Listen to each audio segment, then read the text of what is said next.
بتكلم عن موضوع صار لي كم يوم استوعبته من سويت المقابلة بتلفزيون الكويت.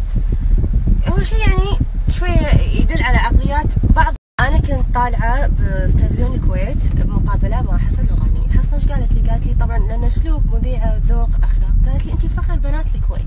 قاموا الأكاونتات وما أدري، أنا ما عندي تويتر، قمت شفت إنه بتويتر وبإنستغرام إنه شنو هذه سوت عشان حصة تقول لها إن أنت فخر.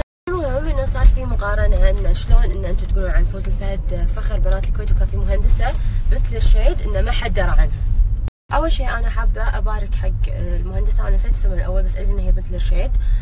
ألف مبروك، وأنتِ فعلا فخر بنات الكويت، ومو بس فخر حق بنات الكويت، حق بنات الخليج وبنات العرب كلهم.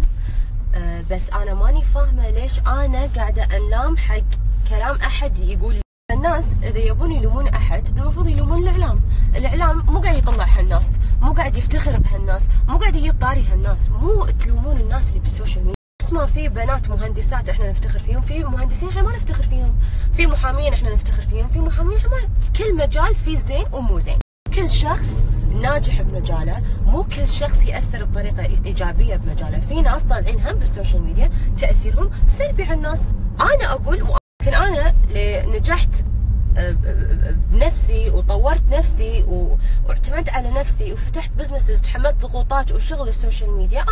وأنا ما طلعت أثرت بطريقة سلبية، لاني أثرت على البنات إن يلبسون بلبس معين أو يروحون أماكن معينة، ولا مثلا أسلوبهم ويا أهلهم ما يكون أوكي، ولا أنا لا يبطاري دين ولا يبطاري سياسة ولا تكلمت عن أمور أنا مالي أي دخل فيها، ولا أنا متخصصة فيها، ولا اللي عندي شهادات بهالأمور. أنا مثلا دارسة فاينانس، دارسة تمويل، واشتغلت بجامعة الكويت عند نائب مدير جامعة الكويت. يعني مو أي. ولما اشتغلت بالسوشيال ميديا كان عالم اللي هو عالم الوظيفة والفاينانس، وصار عالم ثاني اللي هو السوشيال ميديا. كنت أكلم البنات شلون يهتمون بنفسهم. حتى على أيام الجامعة لما كنت أدرس وتخرجت وخذيت الشهادة وتوظفت، هم كنت أهتم بنفسي، هم كنت أحب الجمال والأناقة والثقة. مو غلط إن الواحد ينجح بمجاله، كل واحد له مجاله، لكن اللي يبرز هالناس هم اللي تلومونهم، مو اللي بالمجال. وكل هذا أنا مو حاني غير التاكسي هذا القديم، من وين طلع؟ ما أقدر أكمل جد. بس كل اللي بقوله إنه تقبلوا الناس، اخذوا الشيء الزين، قطوا الشيء المو زين، استفيدوا من اللي انتم تحسون انه هو يفيدكم، غير تقطوه بحث. ناس قاعد تطلع بتأثير سلبي، وانا مو فاهمه. انا كل من هب ودب بطل اكونت يتكلم، يا اخي عيب. انت حتى انت ليش مبطل اكونت؟ ليش داش سوشيال ميديا اذا مو عاجبك؟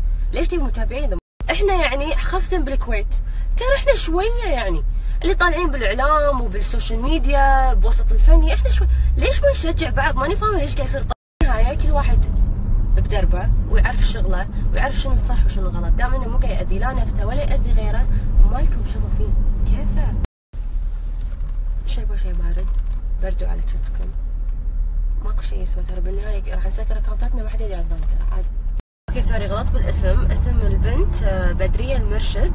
سوري غلطت بالاسم، بس يعني ما راح اعيد سنابات كلهم، بس سوري غلطت بالاسم.